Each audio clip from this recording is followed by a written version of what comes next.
Okay, and we are rolling.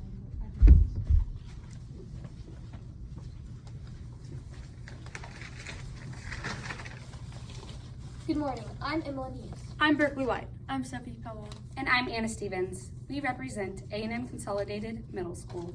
Y'all shut the door.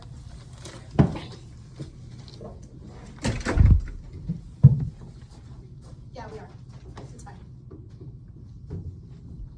All rise! The lawful judge, John Hawthorne, is entering the room.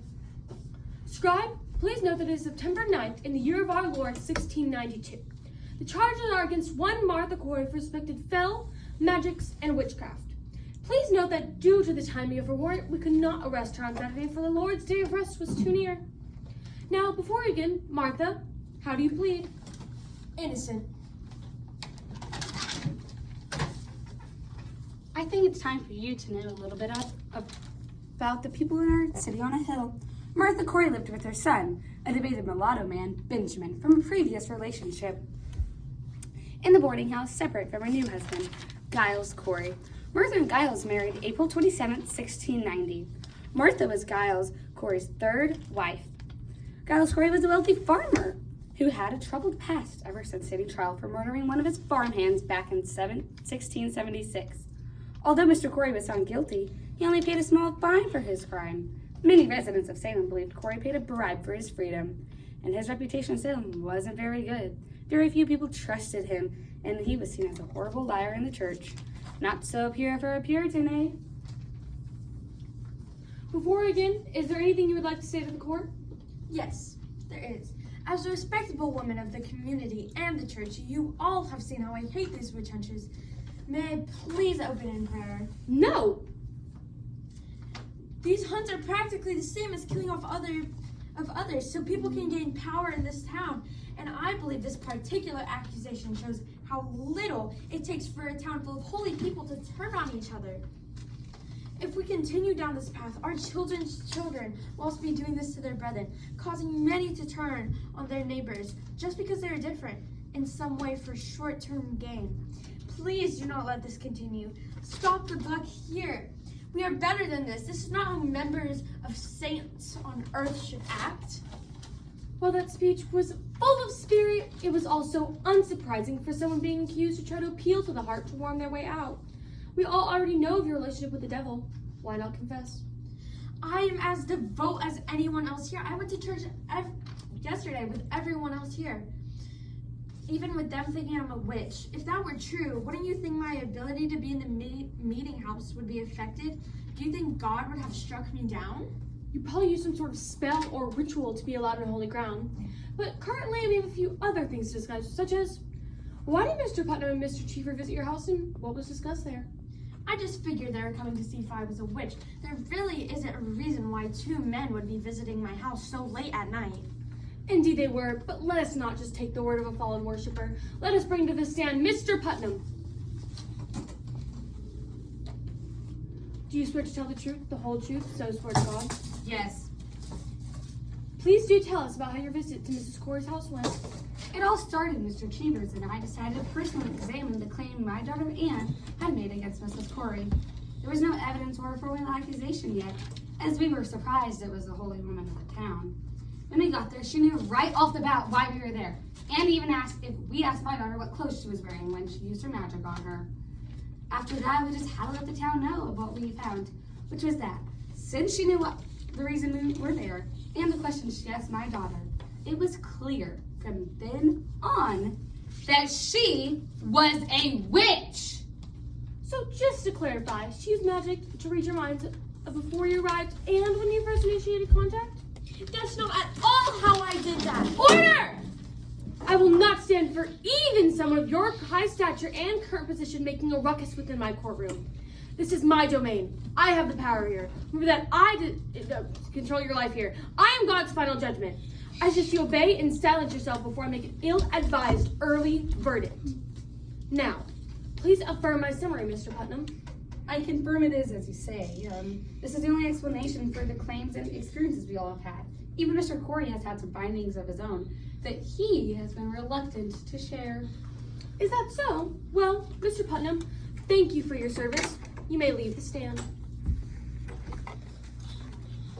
Mr. Corey, I would love to hear about these findings of yours. I'm sure it will benefit this case greatly. I formally call Mr. Corey to the stand. He's there. Do you promise to tell the truth and the whole truth, so swear to God? I do. You know it to be true. Why bother fighting it? Do what you know is right. Tell them. Mr. Corey, please elaborate on what Mr. Putnam said in his testimony. There have been a few times I've been very confused by her action. Once I went out to pray, and suddenly none of the words I wanted to say would come out. Another time, I went to fetch an ox, a good, healthy ox, and suddenly he has a lame hip. Our cat acted as if she was on the brink of death, so Martha told me to put her out of her misery, and suddenly she was cured. Martha went to sell a pig the other day to our dear neighbors, a perfectly healthy pig, and then after she left, it died. All that they have said is true. She causes evil wherever she goes. Once in prayer, I could not continue, no matter how hard I tried. What stopped you? I don't know. Martha says it's my sinfulness, but I believe she is far more sinful. She goes around biting, pinching, and pricking people. The work of the devil. What was that? Witchcraft! He's a witch! Arrest him! I'm not a witch. It's Martha. She's doing this to me. They're possessing me. Take him away! Bring her to me. See? There's yellow birds all around her. Martha Corey, I stated you to be excommunicated from our community. We have no wishes to harbor the devil's children within our homes, to let our children play around the fire of Satan, and we have no intention of keeping you within this town. I cannot think of a better way to make sure you never return than giving you what your kind deserves: death.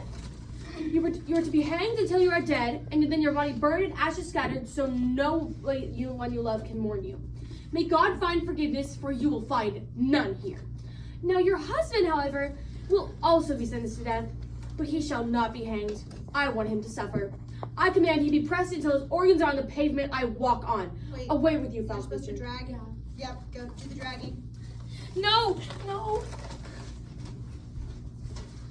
Good. You're going to say before you're squished, Mr. Corey. Yeah, add more weight.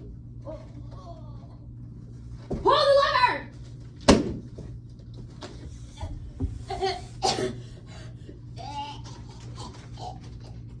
These were the last hangings of the Salem witch trials. Shortly after, the court debated and banned spectral evidence, making most of the witchcraft accusations baseless, and the trials and debates began to die down until they officially came to an end when the last prisoners were released in May of 1693. Almost immediately after the trials, the residents of Salem began to feel guilty about what had occurred and tried to correct their mistakes any way they could. On January 15th, 1697, the colony held a day of prayer and fasting, known as the Day of Official Humiliation, in honor of the witch trials. The colony had been suffering from natural disasters since the trials had ended, fearing they had angered God by putting innocent people to death. In a plea of humble diplomacy, hoped the day of prayer would please him. They also reversed Martha's excommunication. Historians still debate as to the cause of the Salem witch trials hysteria. Some historians believe that the hysteria was caused by a fungi called ergot that grew on wheat grown in Salem. Ergot poisoning causes hallucinations, seizures, dazed behaviors, and spasms. Other historians argue that the town experienced a mass case of gypsum weed poisoning, which causes sleeping sickness. Some attest that the girls were simply bored or took a practical joke too far.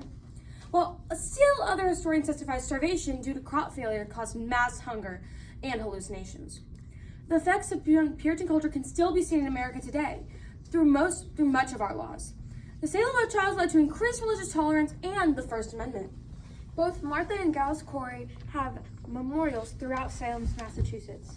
We believe the trial of Martha Corey is a primary example of heated debate in American history that shaped future trial proceedings such as Marbury versus Madison, Brown versus the Board of Education, and Rose versus Wade, because it highlights the disparities between men and women, gender and power struggles of colonial Massachusetts, the hypocrisy of reverse religious persecution in the colony designed for religious freedom, and how hysteria turned morals on its head, causing paranoia and the breakdown of standards the Puritans followed. Thank you.